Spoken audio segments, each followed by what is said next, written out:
The cart wheels hit a loose cobble and a stretcher lurched free, sliding on its metal runners into the lane. Drrr. Anton Havel leapt from the seat and grabbed the timber by the handles. Shame tightened his chest when Thomas Verber stepped from under the lamp and spat. "Where were you when we bled out, Anton?"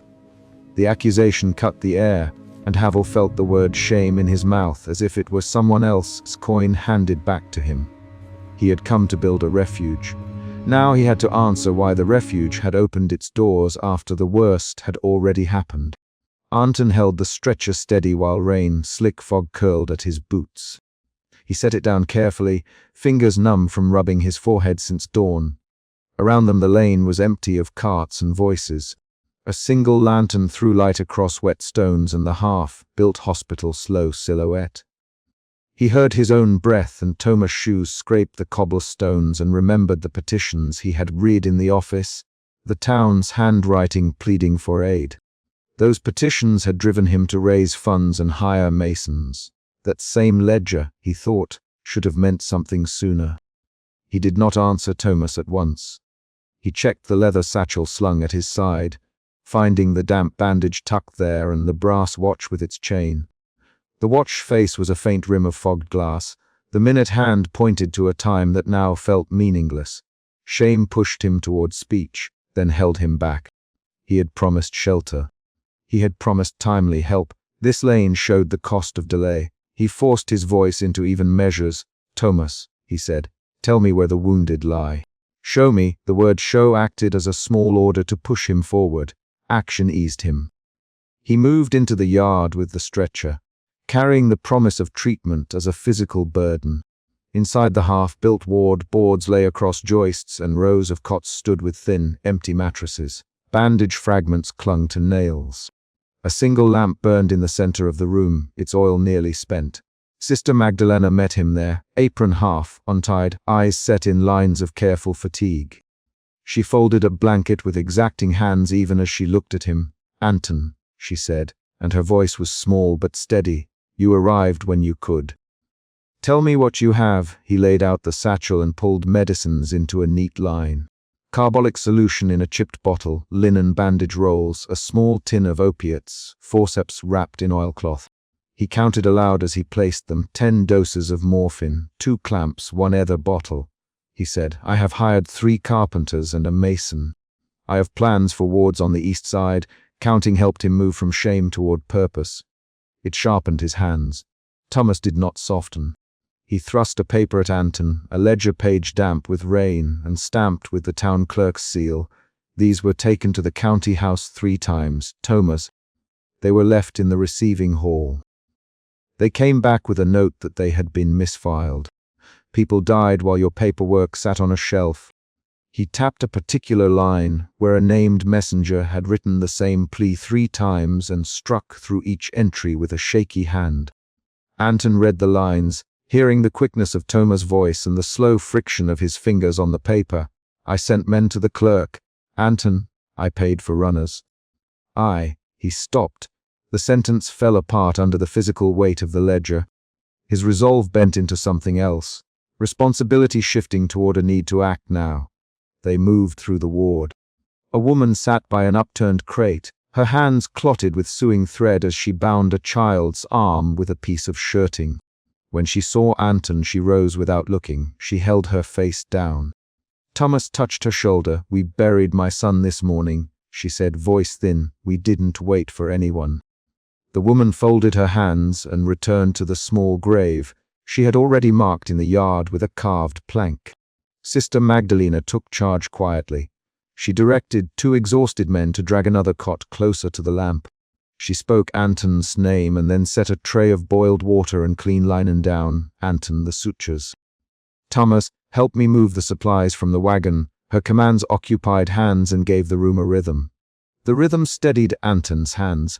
The rhythm also forced emotion into useful work. They began improvised triage on the flagged ground floor, turning a column of sleeping boards into a worktable. Anton opened his satchel and began his examinations in a methodical sequence: pulse, wounds, breath. He performed the steps with brisk hands and short sentences: pulse firm, clean the wound. No fever yet, every action he named gave him a foothold against the ache of arriving late. Tension shifted to a sharper edge when a barefoot boy carried a soaked bundle and laid it at Anton's feet. The boy's face was pale, eyes rimmed with red. They want tea, let me bury him inside the churchyard, the plague might spread. That was the discovery that widened the stakes. The town had already started to manage its losses without outside help. That management had hardened into rituals that excluded the hospital's arrival. Anton looked up at Thomas, who decided the graves. Anton, the question moved between them like a small weapon. Thomas, we buried what we could. We kept what the living needed. You arrive with plans and people, Anton, and we already have names carved on boards. The exchange was short. Dialogues like these slid the narrative forward and revealed conflicting priorities. Preservation of what remained versus an attempt to change what had already been concluded. As the night deepened, they found rows of empty cots with the sheets still warm. A young man who had tried to ration his breath to the last called no longer. A midwife who had been pulling rain from bandages passed Anton a soaked packet and whispered. They kept asking for help. They wrote the clerk, they wrote the town council. No answer came. Her jaw tightened. Her hands shook when she handed the packet. The packet contained stamped pleas and a folded note reading, "Postponed until further notice." Anton ran his thumb along the paper edge. The word postponed made his stomach hollow. He folded the petitions into his pocket. Shame returned, but now it rode beside a different motion.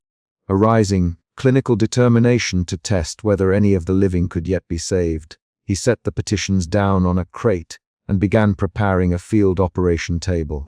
Sister Magdalena moved among the cots with quiet rituals. She washed faces with boiled water. She smoothed sheets.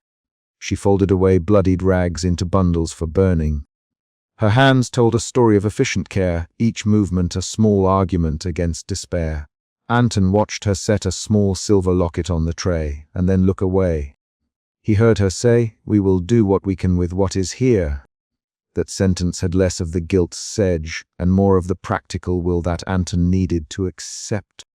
They discovered tangible evidence of ignored pleas when Thomas pulled another ledger from beneath a pile of straw. He held it at arm's length so the lamplight glinted off the wet ink. "Look here, Anton. Thomas, this ledger shows the dates the messengers left. Look at the signatures. The clerk wrote 'not our remit' twice." Thomas spoke quickly now, agitation sharpening his voice. He tapped the entries with a gloved finger and shook his head. Anton felt anger then, a shift from resolve into frustration. He answered in short bursts, "Thomas, keep that with you. I'll ask the county for an account. We'll record these entries and take them to the magistrate." His plan, making, was a way to press the emotion into a path. "Draft, escalate, insist." Thomas answered with a single line, low and raw. The magistrate sent a receipt and did not return. That pushed Anton past the ledger into an uncomfortable clarity about administrative failure. The argument over priorities rose soon after. A heavily grooved man, one of the carpenters Anton had hired, leaned forward and said, "Dr. Havel, you should operate. We can still cut away the infection and stitch the leg. We have tools and light." Sister Magdalena replied with a different cadence, "Anton, there are those who will not recover even with an operation. Some will die with less suffering if kept warm and held. Which do you choose?" Her voice did not rise, but it made a clear demand. They traded lines rapidly. "Anton, we can try to save them." Magdalena, "Which of them?" "Anton, those with a chance." Magdalena, "You decide who has a chance." Thomas, "Anton, don't open a wound for pride." Anton, "This is not pride, Thomas. Thomas, it will look like pride if more die under your knife." Magdalena, "Anton, you must choose." The exchange lasted 6 short lines, each speaker named and each line compact. The rapid back and forth pressed the moral question into tight space. The tension forced a decision. Anton chose to attempt operations on those whose wounds were recent and whose pulse and breathing suggested a possibility of survival. He set up a single improvised operating table under the bright lantern and sent Thomas to fetch extra hot water. His hands shook as he unwrapped the forceps. The trimmer showed where shame and hope collided. That was an emotion shift again. shame to resolve to doubt at the threshold of the blade. Before the operation began, an external event cut the room. A shout from the yard where townspeople had begun their quiet grave trench. A small group, bundled against the damp, carried another plank. They stood at the doorway and refused to hand over a body to the hospital. Thomas stepped between Anton and the group and spoke with the steady, low cadence that had made him the town's witness. "We will bury some ourselves. Thomas, we've decided on the names. The hospital cannot take them all." His words changed the room's direction. Authority shifted from the newcomers to the community. Anton tried to argue, "Thomas, we can at least examine them. We can ease pain." Thomas' face hardened. "Anton, you came late. Names are what remains of a life here. We will keep some rights ourselves." That assertion forced Anton to react visibly. His jaw tightened, he swallowed, and he forced himself to bend to the lamp's light and start the operation. The patient for the desperate procedure was a man with a deep wound in his side and a labored breath. Sister Magdalena steadied his head and held a basin of boiled water. Anton set the clamps, washed his hands in the hot liquid, and began. The room narrowed to the lamp, the patient's face, the instruments.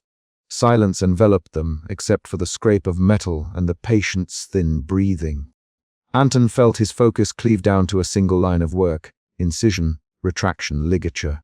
This was the chapter's peak in motion. Sister Magdalena handed him tools without looking away from the man's face. Thomas stood a step back with folded arms and watched the movements as if measuring them against Allegius lines. The lamplight threw clear shadows across the patient's pallid cheeks. Anton's spectacles slid down his nose from sweat. His hands moved quickly, exactly. He spoke in the short, clinical sentences that had steadied him since his apprenticeship. "Breathe for me. Hold here. Clamp that artery. Apply pressure." The operation itself became a conversation of actions and short directives.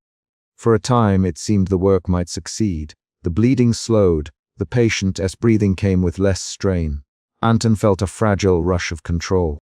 Then a small tremor in the patient's arm spread to his chest. The breath came and then shallowed. Anton's hands tightened and he called for the ether. The bottle rattled empty when Magdalena tipped it. The lamp's flame guttered when a draft pushed through a gap in the wall. In the sudden dim, Anton failed to locate an artery before the circulation gave out. He could not revive the pulse. The patient stopped breathing under his hands. A physical weight pulled down his shoulders, and his fingers went slack on the instruments.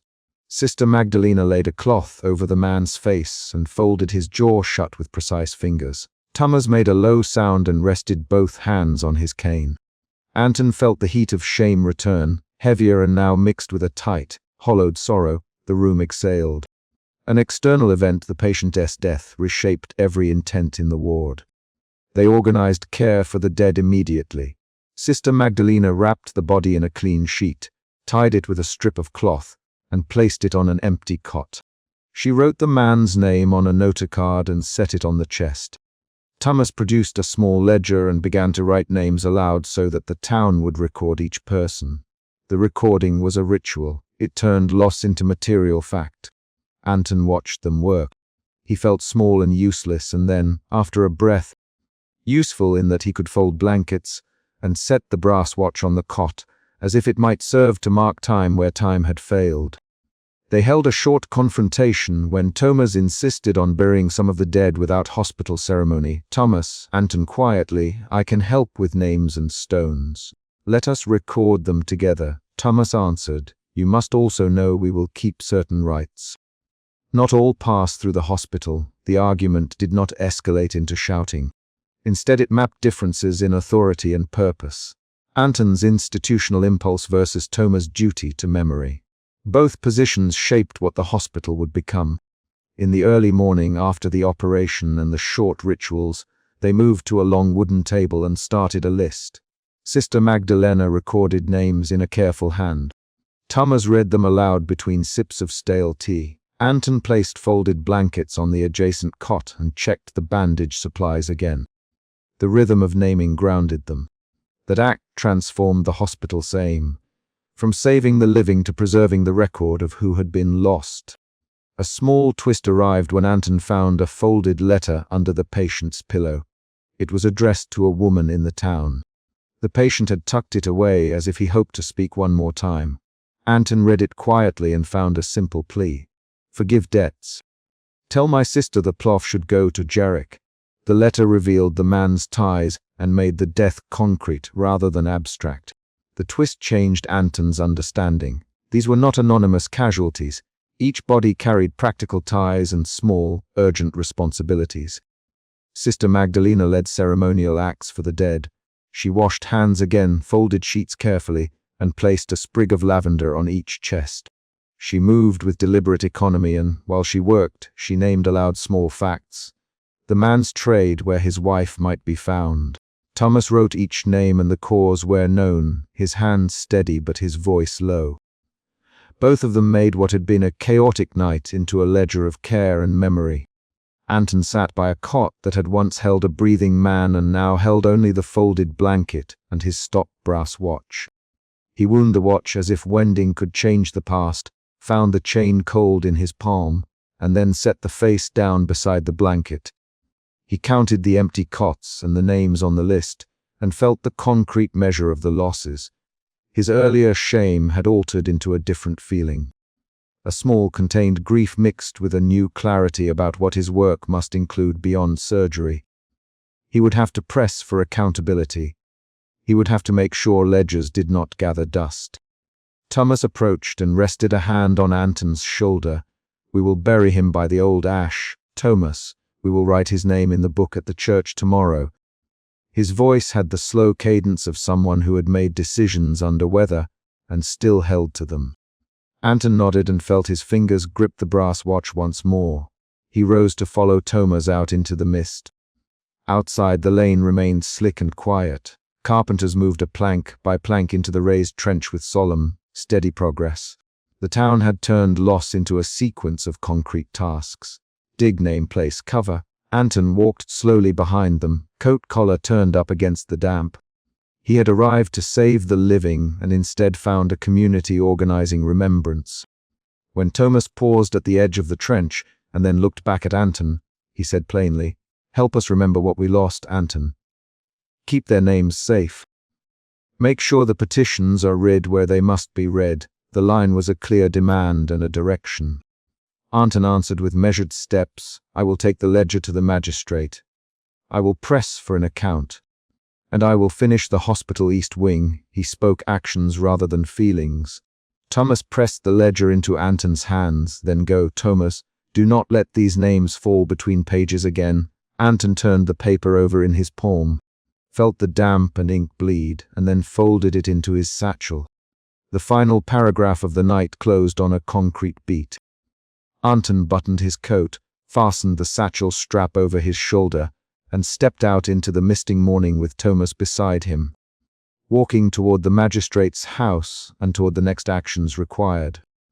Outside, a single lantern swung as they passed, its light pooling on the stone. Anton did not look at the open hospital door behind him. His step took him forward. He walked with the ledger in his hand and the watch silent in his pocket. The morning mist swallowing their footsteps as they left the yard to deliver the names and the petitions to where they might finally be read. A crate split open in the mud and linens tumbled clear of the wagon, dragging a dark, sodden strip through the yard. Men cursed and stepped back. Water ran in rivulets between wooden planks. Jar Anton Havel bent, scooped a soaked bandage from the mud, and pressed it to his chest without looking up. Shame came with the feel of cold linen against his fingers, and he kept that single, hot word in the first breaths of the morning. He did not say the word aloud. He rubbed the bandage with both hands and set it in a clean crate, then straightened. The yard smelled of wet earth, tar and lamp oil. Jacker Anton moved with a strict rhythm. Point, hand the crate, check a label, give a short order. He had learned to let action steady him when accusation moved too close. Anton, Sister Magdalena called from the storeroom doorway, voice low and steady. "This will not keep." "The linens are molded at the folds, Magdalena," Anton answered, lifting his chin. He did not meet her eyes. "Keep what is dry. Send the rest to the wash." Note the lot numbers. Sister Magdalena stepped into the rain, slick yard, folded sleeves damp at the wrist. She set a hand on a crate and looked through the torn canvas. Her fingers stopped on a small tin of surgical needles, its lid bent. "These are bent," she said. "They are useless like this." They had both been awake for hours. Their movements carried two different motions of the same feeling. Shame that help had failed to arrive sooner, and a stubborn insistence to make what they had matter. That shame pushed Anton to faster hands. It pushed Magdalena to quieter labor. The first emotion shift came here, from shame into controlled urgency. A workman from the wagon coughed and spat. "Sir, the list says 5 dozen bandages. We have 1 full box and 3 partials. The rest were water-logged at the river ford. Where is the ledger?" "Anton." He watched the man's jaw work.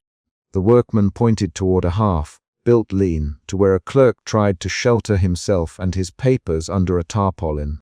Anton stepped toward the lean, and found the clerk's fingers trembling as he counted for the 3rd time. Inside the half-built yard, the skeletal ribs of the hospital rose like unfinished bones. Timber scaffolds cut the sky. A scant half of a roof kept the rain off one corner. The rest of the ground lay open to mud and wind, ready to host the living and the dead at once. Anton paced the edge of the building, eyes moving from plank to plank, as if the structure sorter could be forced to answer for its absence before. Sister Magdalena followed him, carrying a small roll of dry linen. "We can wash these and sterilize what we can," she said. "We must set aside clean layers for the ones we tend first. We must list what is spoiled, too, Anton." He tapped the corner of a crate with his fingernail, counting in the air. "Make a note. Medicines with inkjet labels, lot numbers faded. Keep the antiseptic. Save the morphine. The rest." He stopped, staring at a collar stained with brown water. His hands tightened. An older man came up the lane, cane clicking on a cobble. Thomas Verber's coat was caked with mud, and his face held a flattened look that meant he had seen what the town had given up expecting. He approached with a stretcher lift and a small bundle wrapped in a shawl. Bystanders carried a second figure, a limp weight, and placed the bundle at the yard's threshold. The second external event in the chapter arrived in Thomas's step. "Thomas," Anton, before he could stop himself. He pushed the name out like a probe. "Where?" Thomas spat, the old accusation cutting the air. "Where were you when we bled out, Anton?" He the line low, but it carried. The memory of the lane accusation from earlier nights sat in the words, and Anton felt the second emotion shift. Shame sliding into a sharp defensiveness. He answered with action. "Bring him here," Anton ordered. "Magdalena, help me lay out the cot. We will see him." Now, Magdalena took the stretcher with measured hands. Her motion did not ask why. Thomas placed the limp man on the cot and revealed a pale face with a cracked lip. The man's breath was a shallow creak. A woman in the crowd held a small bundle of wrapped clothes. Inside, someone had folded a child's hat and a scrap of Sunday cloth. The town's need pressed on Anton in a physical way. The tightness at his throat, the tremor in his fingers when he reached for forceps. He began triage by touch, wrist, jaw, pupil checks. Sister Magdalena steadied a thin hand against the man's chest and pushed her thumb to a carotid artery, counting pulses aloud. "Pulse slow, Magdalena. Dre. Anton, he needs warmth and a clean dressing. Then we warm him. Wrap him now. Find boiled water." Anton's voice was a set of short orders. He moved to a crate, opened it, and found a pile of freshly wrapped linen boxes sealed in wax, except the wax had split and damp had entered. He ripped one open, found small knots of bandage that still held, and pressed them to his chest. That pressing told the listener about the guilt still there, and about his need to prove usefulness with work. A town official shouldered through the cluster, face flushed and ledger tucked under his arm. He had a dispatch in hand and a stamp on his coat. Dr. Havel. "I have the dispatches you requested." He held the papers out. The stamped date was 3 weeks earlier. Anton took the paper. His eyes ran down the lines. "Shipment delayed at the river." The clerk read aloud. "Order logged but held for inspectors. Notes. Await further clearance." The voice in the yard cut through the clatter of boots. That was the twist. An administrative delay that shifted the burden from a personal failing to a bureaucratic cause. They stamped it and never sent it. Thomas' voice tight. They sat on our pleas. The council says it could not spare the men, the official said. Then the inspector at the ford refused to risk the crossing during the storm. There is a chain of paper. Anton folded the dispatch and placed it in his pocket. The discovery changed something in him. Shame moved into a slow, cold anger. He felt the third emotion shift, from defensiveness into a focused, practical anger directed at a ledger and not at a single face. Anton pushed the paper into his chest and did not speak his anger. He set to work. "We cannot argue with ink now," he said finally. "Thomas, help me clear the partially roofed ward. Bring those cots. Magdalena, gather the boiled water. We will do what the paper failed to do." Thomas barked a short sound that might have been assent. He turned and organized men from the crowd without waiting for thanks. He had the slow, strict authority of a man who had seen a town fail and chosen to hold it together. The men moved with clear tasks, plank by plank, cot by cot. The yard changed shape as if in answer to hands. Inside the partially roofed ward, afternoon light dripped through slats. Anton set out a rough tray of instruments on a plank that limped as a table. The lone survivor lay under a blanket that did not cover his bare feet. Magdalena flanked him with a lamp and a basin of boiled water. The instruments were not all there. They had to make do. "We can sew the wound closed. Anton, we can try to stop the bleeding." His hands displayed the stubbornness of a man who believed skill might erase time. He picked up a curved needle and held it to the light. "Jar Anton." Magdalena, voice low, his breathing is thin. "If we operate, he might not wake." They began a short, sharp exchange, a rapid back and forth that pushed the scene toward its peak. "We must try, Anton. We may kill him, Magdalena, we may save him. What of the others, Anton?" Thomas, stepping forward, "What of the three we cannot spare a bed to?" "I will split the resources," Anton answered. "I will handle this one. You tend the rest." "No.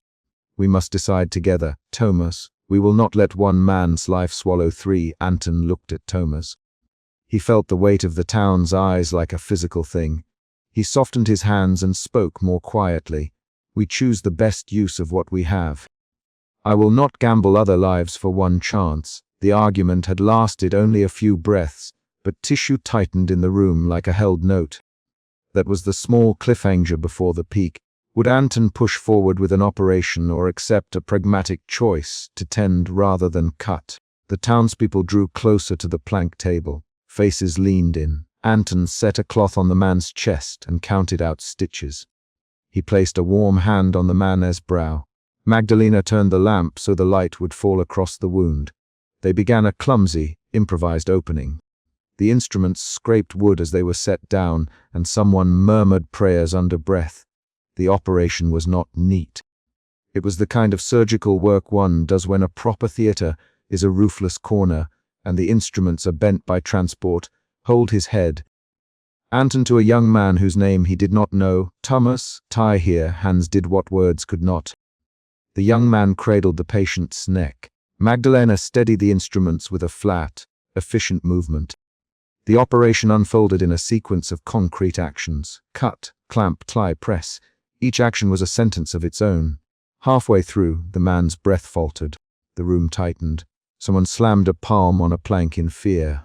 Anton paused, his hand hovering above the wound. He tasted copper. His chest beat fast. The second cliffhanger collapsed into the true climax. The moment when a single action would decide the patient's chance. "Give me either." "Anton, boiled water and cloth." "We have no other," Magdalena answered. "We have whiskey and a tattered bandage." Anton swallowed and chose. He had the authority then, and he used it like an instrument. He reached for a small phial of morphine the clerk had salvaged. "2 drops," he said. "Thomas, hold the light steady." Thomas steadied the lamp with both hands. Faces in the room tightened and relaxed in breaths. Anton worked with a speed that made each stitch deliberate. The operation moved with a painful human clarity. When he drew the final knot, blood slowed. The man's chest rose with a deeper pull. They saved him. For a moment, sound from the yard seemed to return. A woman cried. Thomas let out a breath that was almost a laugh and then a sob. The room loosened. That was the momentary lift after the peak, but it would not last. Hours later, as the light moved toward dusk and the half-built roof threw sharpening shadows, the saved man's color faded again. The wound reopened under infection. The morphine had held a shallow peace, but not a cure. They watched the slow failure like a second, deliberate event. The failure was not abrupt but cumulative, a sequence of small absences that became the final absence. Anton stopped performing surgeries after that day. He and Magdalena folded linens, laid out new cots, and spoke in short sentences about care. They converted the ward from a place of incisions to a place of tending. Anton moved through the rows and pressed his hands to foreheads, to wrists, to palms. He folded blankets in the exact way Sister Magdalena taught him. He arranged a cup of weak tea beside a sleeping man and wrote names on slips of paper. Thomas organized a list by the ward's door. He called villagers by name and asked for details: name, he said, age, house, who will tend afterward. His voice was slow and precise. The townspeople answered, and the ledger swelled with names and addresses and small facts that would hold memory in place. That was a deliberate substitute for the paperwork that had failed them earlier. In the evening, Anton sat by an empty cot with a small, neatly folded blanket across the pillow. He traced the seam with a fingertip and felt the stiffness of boiled linen. Sister Magdalena moved a lamp near and arranged a small, quiet ritual. She poured a cup of tea, folded a scrap of Sunday cloth over a tray, and placed a sprig of lavender on the blanket. Her hands were exact and steady. She did not speak much, her work spoke. Anton, she said at last, we did what we could. We held them, we named them. That matters. He looked up. Magdalena, you have steady hands. Thomas spoke strong words. The ledger will remember. But I still feel. He stopped, and the sentence did not end in a tidy claim. His hands bunched the blanket and smoothed it. Shame returned in a softer form, mixed with fatigue. Magdalena folded the blanket once more and tucked the lavender under the edge. We make a room where there was none, she said. We set out cots. We give tea. That is how we answer now. A sound came from the outer door, a soft knock, measured and deliberate. Thomas sat up from a nearby bench and rested his palm on his cane. Anton rose and moved toward the doorway. He expected another question or another ledger. He found instead a wet envelope pushed under the threshold, its stamp blurred by rain. The stamp showed the date that matched the stamped dispatch. Last week. Anton picked up the envelope and stood in the lamplight while Magdalena bent to rearrange a blanket. The paper felt damp at the edges. He slit it with a small knife. Inside there was a receipt and a single line in an official hand. Dispatched on receipt of notice, below the signature someone had scrawled a time and a place. Thomas read over Anton's shoulder and sighed. So the men saw the papers too late, he said. The note reached the wrong desk. His voice was wary. He folded the receipt and set it beside the cot like a small, heavy stone. No one promised immediate answers.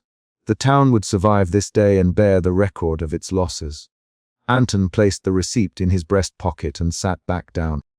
The lamp threw a small circle of light.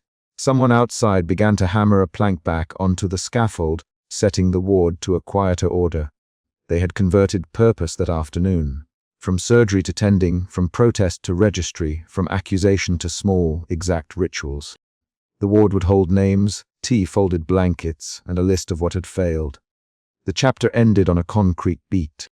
Anton smoothed the folded blanket one last time, reached into his pocket for the stamped receipt, and tucked it beneath the mattress as if to keep the town's record close to the sleeping men. A steady knock at the outer gate followed, slow and deliberate, and the sound carried a promise of another arrival. Anton swung the ward door open and the light from a single oil lamp spilled across wooden cots, revealing mostly empty beds and a single folded blanket where a body should have been. Shame pressed at his ribs before he could name it aloud. He felt it in the way his hands steadied, and then trembled when he reached for the nearest mattress. He had imagined relief upon arrival, relief that a roof and a bed might catch the town's wounded, but the empty rows announced a different truth. Help had come late. That shame drove him into motion. He walked the aisle with a satchel at his hip, fingers worrying the brass chain of his watch, and counted cots by touch and eye. searching for signs that life had once been here. He moved with one immediate decision: to make triage where triage had not yet been made. He set his satchel down and pulled wet bandages from a crate with a knife. The bandages smelled of river mud and stale linen. He worked with brisk hands, sorting what might still be used and tossing useless strips into a tub of soapy water. His throat tightened. Doubt edged in as he realized how many instruments were bent or missing. Doubt shifted into a low, practical anger when he found the scissors bent through rust. A groan came from the makeshift triage corner, and Sister Magdalena appeared at his shoulder, moving between cots with the quiet economy of someone accustomed to keeping order. "Anton," she said, and the name was an action. "We have one who breathes, and he keeps slipping in and out." She folded a soaked blanket with precise hands and pressed it against a tin basin. Her fingers smelled of starch and lavender. Her eyes scanned the room and paused at the empty cot with the folded blanket. She did not ask where the others were. She catalogued what remained. "Show me, Anton." He followed her to a man propped on a pallet by the window. The man's shirt had been torn at the shoulder. Blood had dried in a stiffened braid along his ribs. Anton knelt, set his satchel beside him, and lifted the edge of the shirt to feel for a pulse. His fingers found only a thin, wavering beat. He worked with directness. He cleared a clotted wound, cut away soaked cloth, tied a tourniquet with a strip of linen. Magdalena held the basin and offered instruments without a word. Her voice kept steady. She said, "Thomas is at the door." The name reached him like a measuring stick. Thomas Verber stepped fully under the lamp, leaning on his carved cane. He looked at Anton as if testing wood for rot. "Where were you when they bled out, Anton?" "Thomas." The question landed hard and fast, carrying the town's accusation in one measured line. Anton's hands paused over sutures. He lifted his eyes and met Thomas' hooded hazel gaze. "I came as fast as I could," Anton answered. His voice was low and measured. He set the needle down with a firm thumb. "I sent the cart with the stretchers. I arranged the men." He could feel the history of the night folding into his chest. The cart that had lurched on a loose stone, the stretcher slipping from its runners and grazing the lane. He felt those scenes by muscle memory more than thought. Shame shifted into a new emotion. Responsibility sharpened into resolve. "You sent them, yes, Thomas, but you did not see when the roofs opened and the first cries began." He spoke the town's ledger of losses in plain syllables. "We wrapped the bodies ourselves. We dug and we buried. Help came afterward." Thomas tapped his cane on the floor. "You arrived after the long wait." The words were accusation and also a demand to account. Anton stood and faced Thomas. He inhaled through his nose and let the smell of lamp oil and wet straw fill his nostrils. "Tell me what you saw," he said. He did not raise his voice. He did not plead. He for facts, Thomas them. A lane full of people bearing the wounded, roofs leaking with smoke and rain, the wagon that had toppled in a ditch while men fought to lift it free. Anton listened and let the account map itself to failures he could touch: a missing crate, a late messenger, a drunken ferryman refusing to cross. While they spoke, Magdalena found a damp sheet folded behind a pile of crates and a torn corner of paper trapped between boards. She smoothed the sheet and read aloud the inked name. A ledger entry. The paper had the edge of the official stamp and a crossed line that sent its route elsewhere. "A manifest," she said, and held it up. Her voice had the same low certainty she used when folding blankets. She read that a shipment of bandages and one crate of surgical tools had been redirected to the military hospital 2 days earlier.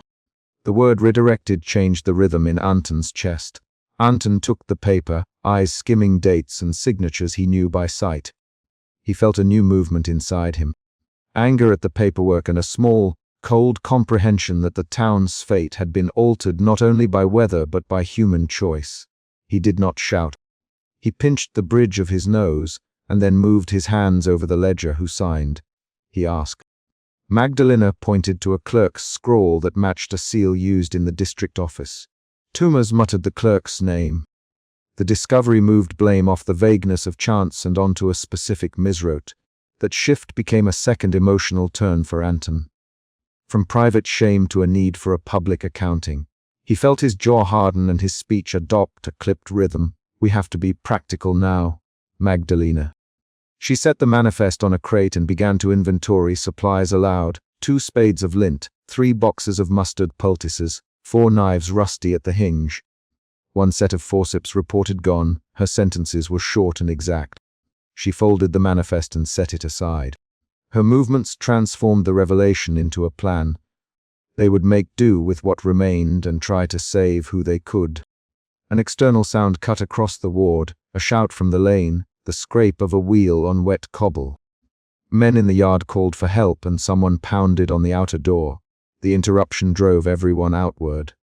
Anton grabbed his satchel.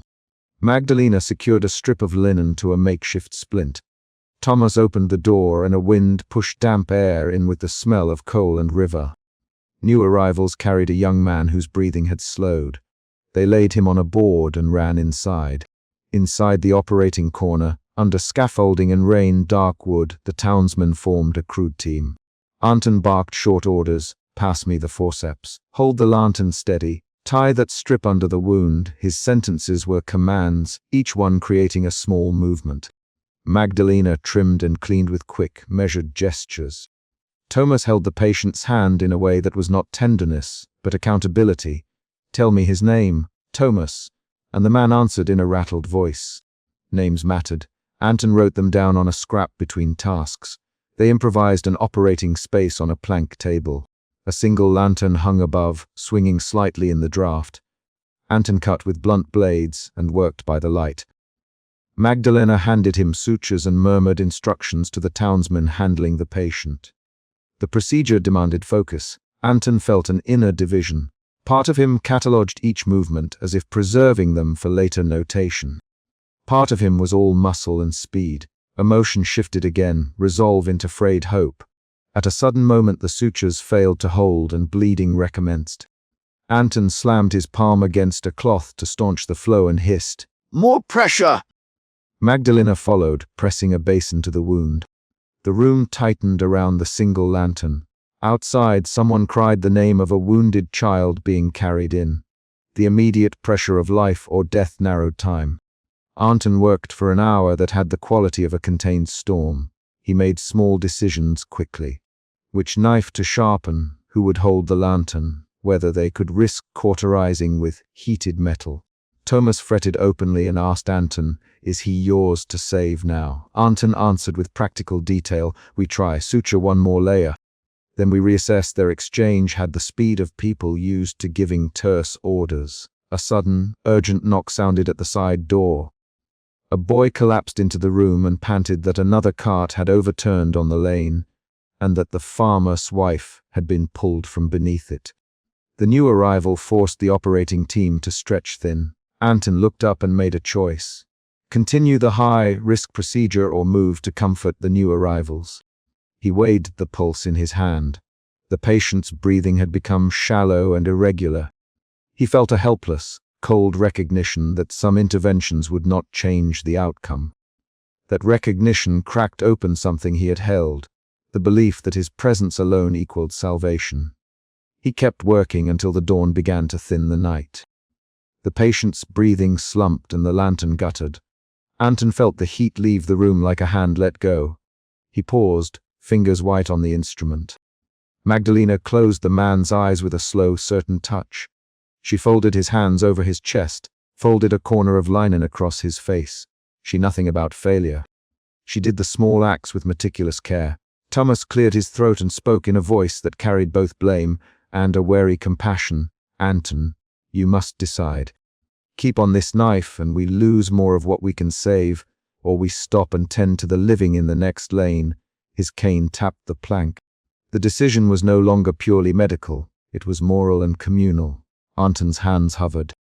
He thought of the carts that had bled into the mud hours before and of the misrouted manifest on Magdalena's crate. An inner shift occurred. Shame, which had driven him to arrive and act, loosened into acceptance of limits. Anger at the clerk had given him a target, but now the room demanded triage. He looked at Magdalena. Her jaw was set. "What do you think?" he asked. Magdalena kept her eyes on the folded blanket on the empty cot as if drawing a measure from that absence, "We stop here, Magdalena." She spoke with the quiet force she used when folding linens and aligning instruments. "We cannot keep trying every risky thing. We make comfort the work we can do well." Her voice did not carry defeat. It carried a choice. Thomas nodded, slow. Anton felt something like a release and a fresh ache at the same time. Then we catalog, we list each name, we make marks that show the town tried, we make them legible. He picked up a ledger and a stub of pencil. He began to write names, dates, and short notes about injuries and what they had attempted. His hand shook, but the writing was precise. The ledger became an action, not merely record, keeping but a form of care, a concrete ritual. Outside, the dawn lifted a thin grey over the cobbles. Men fetched lanterns and folded blankets. Magdalena and Thomas organized a small team to wash, starch, and fold what remained of the linens. They moved with a sequence of actions that replaced shouting with motions. Rinse, wring, hang, fold. The tasks gave shape to grief. When Anton catalogued the names, he found one entry that matched a child whose father had been at the cart the night of the accident. He looked up to find the father standing in the doorway, face raw from sleepless hours. "My boy is named Lucas," the man said. "Tell me what you did." Anton read aloud what they had attempted and then what had failed. He did not offer platitudes. He handed the ledger to the father so he could see the facts. The man's hands closed over the pages and he traced the pencil lines with a thumb. Magdalena found the damp manifest again and rechecked the signatures. She left the ledger open and went to Thomas. "This is not a mistake of weather alone," she said. "Someone redirected the shipment." "That paper changes the story." Thomas read the lines and his shoulders tightened. Then we take it to the magistrate. We show them the dates. We demand why it went away when we needed it here." The plan moved forward in short sentences. Anton watched the exchange. He felt two impulses: to pursue the misrote with legal force, and to remain in the ward cataloging names and tending the living. He split his attention. He assigned a man to go to the magistrate with a copy of the manifest and kept another to continue cleaning instruments. The split was itself a decision. Accountability would be sought while hands kept working. A surprising turn came when a woman from the lane brought in a scrap of a letter she had found near the overturned cart. She handed it to Magdalena with shaking fingers. The letter was brief and contained a clerk's hurried note, an order to prioritize a military convoy that morning. The letter included a small signature and a request to reroute certain medical goods. The document shifted how Anton would remember the night. It was not only chance. It had been a choice made in a warm office with ink, stained hands. That revelation changed the town's anger. Thomas' blame took on a target beyond mere fate. They chose their men over ours." His voice broke, but remained raw and concrete. "We held our own people in our arms while they sent the bandages away." He tapped the ledger with his cane. "We will make that list known." The exchange sparked a new resolve in the townsmen. The scene moved from grief to organized response. Magdalena organized a small write at the ledger table. She for a clean sheet and a soft pencil, and she set rules. Names spelled as families insisted, dates of death noted, small facts that made each person human. Thomas stood by and offered the names of those he had buried earlier. Anton recorded the names with his exact, careful script. The act of writing became a vessel for memory. The ritual's simplicity gave their actions a firmness that anger alone could not. At a mid-chapter moment that tightened the narrative, someone ran in bearing news. A child still alive in a milk house at the far end of the lane, coughing but faded. The announcement forced Anton to move. He grabbed his coat and Magdalena followed, taking a kit. Their rush into the lane served as a brief cliffhanger. Would they reach the child in time? The answer would come only through physical action. They found the child under an upturned table, wrapped in a shawl. Anton checked the pulse and then turned to Magdalena. "He needs warmth and broth," he said. Magdalena set a pot over a small brazier and mixed milk with a spoon. She wrapped the child tighter and hummed a low line as she worked, not song but a rhythm for steadying breaths. Anton watched the child's chest rise in shallow waves and felt a cautious clarity. They had saved this boy by method and care. They returned to the ward with the child stabilized. The action changed something in the room. A small victory that did not erase loss but allowed the exhausted to breathe for a heartbeat. Thomas came over and read aloud another name from the ledger, one he had whispered earlier. He pronounced it fully so the room would know who they were accounting for. The ritual of naming continued. As morning became pale day, they faced the hardest decision. Anton sat by the final patient who still clung to life by thin thread and listened to his own instruments tick. The pocket watch, the wheeze of breath, the footfalls down the lane. He had to decide whether to attempt another operation that would use the last good forceps or to close the room and move to comfort. He thought of the rusted knives and the manifest that had sent help away. The decision required both medical judgment and an honesty about limits. He chose the ledger and the comfort. He made the order with a small, clear voice. We stop risky measures. We make the last hours bearable. Magdalena folded the man's hand into a linen and placed it on his chest. Thomas lit a second small lamp and placed it by the empty cot with the blanket folded on top. The single lamp Anton had left burning now had a companion. The action sealed the choice. In the closing hours, they carried out rituals that felt like repair. Magdalena and Thomas wrapped the injured in fresh linen and made small bundles. A coin, a scrap of cloth, a note in a sealed packet. Anton wrote the names into the ledger with one extra detail for each person. Where they had been found, who tended them first, and which supplies were used. These were not abstract sentences. They were instructions meant for any who would come later, people who might answer questions or file claims. The acts were precise and physical.